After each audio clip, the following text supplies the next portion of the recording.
Sunan Kudus adalah seorang wali songo yang telah berjasa bagi penyebaran agama Islam di Pulau Jawa, tepatnya di Jawa Tengah. Sunan Kudus merupakan julukan bagi sosok Ja'far Shadiq yang bergelar Wali al-Ilmi, yang berarti orang yang berilmu luas. Sunan Kudus dikenal pernah menjadi seorang senopati atau panglima perang dari Kerajaan Demak. Sebelum pindah ke Kudus dan berdakwah, beliau bertugas memperluas wilayah Kerajaan Demak sebagai pusat pengembangan Islam masa akhir Majapahit. Namun, pada saat pecahnya perselisihan di Kerajaan Demak dan wafatnya Sultan Trenggono, beliau memutuskan untuk pindah ke Kudus dan mulai fokus untuk berdakwah menyebarkan agama Islam.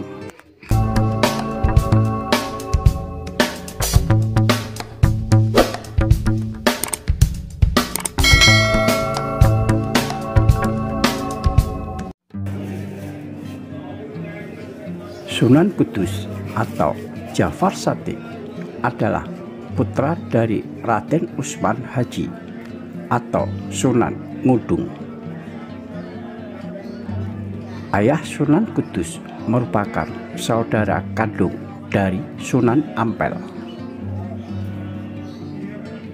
Sunan Kudus merupakan cucu buyut Syekh Ibrahim As-Samarqandi yang silsilahnya bersambung sampai Rasulullah Shallallahu Alaihi Wasallam melalui jalur Sayyidina Husain bin Fatimah binti Rasulullah Shallallahu Alaihi Wasallam. Sunan Kudus diperkirakan lahir pada tahun 1400 Masehi di wilayah Jawa Tengah dan meninggal dunia pada tahun 1550 Masehi.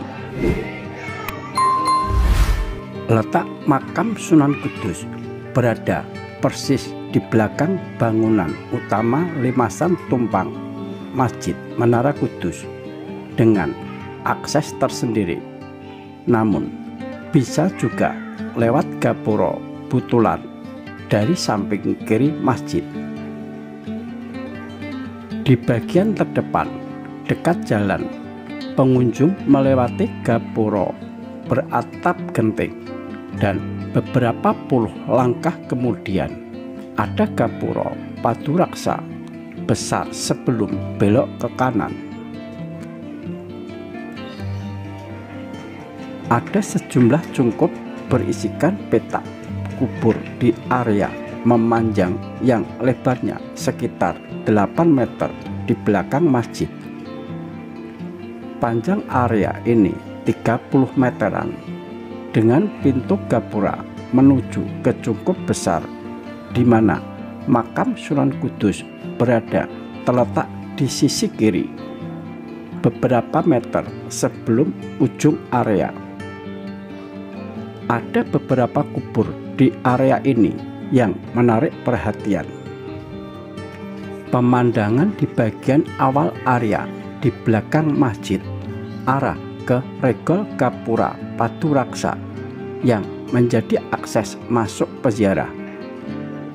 Di depan regol tampak tembok kelir yang membatasi pandang agar ketika orang berjalan masuk tidak bisa langsung melihat isi dalam area.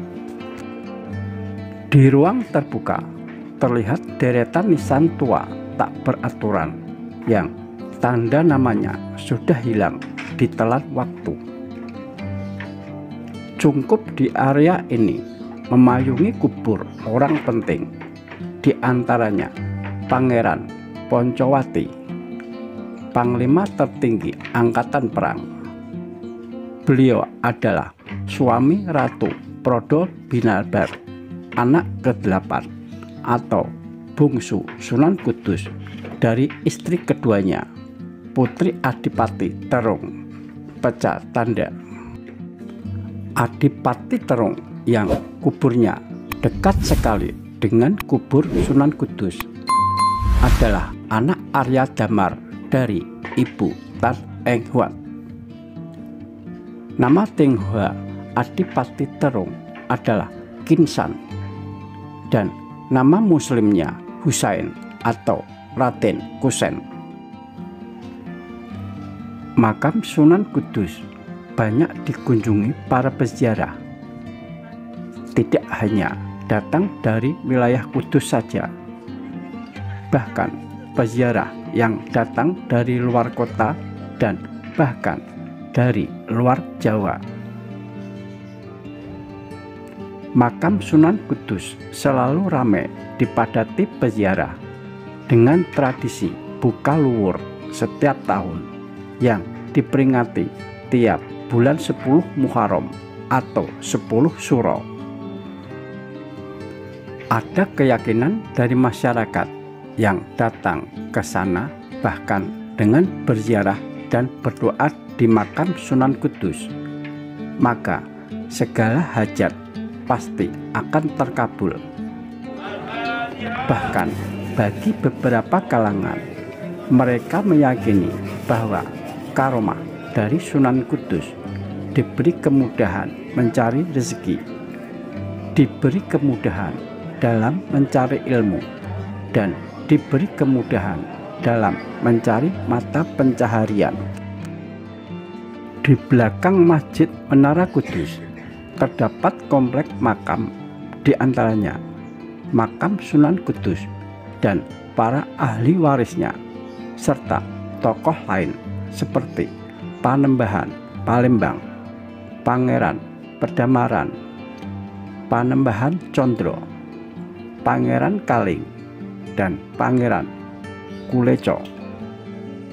Komplek makam terbagi dalam beberapa blok dan tiap blok merupakan bagian tersendiri dari hubungannya terhadap Sunan Kudus.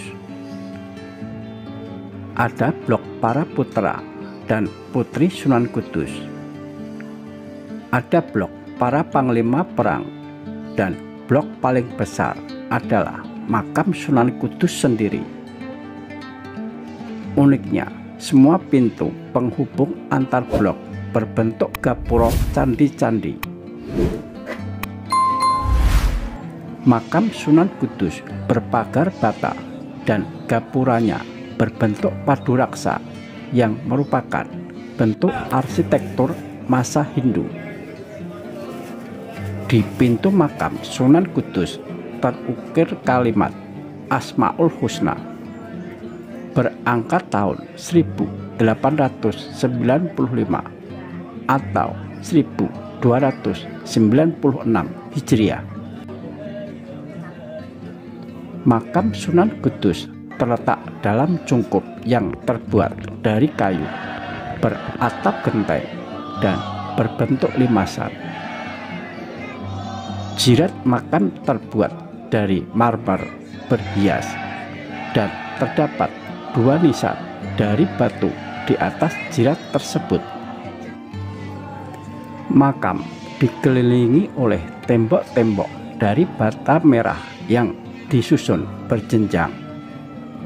Ada yang menjorok ke dalam dan keluar seperti layaknya bangunan candi. Area makam yang terlihat seperti komplek pemakaman Islam namun bercorak Hindu.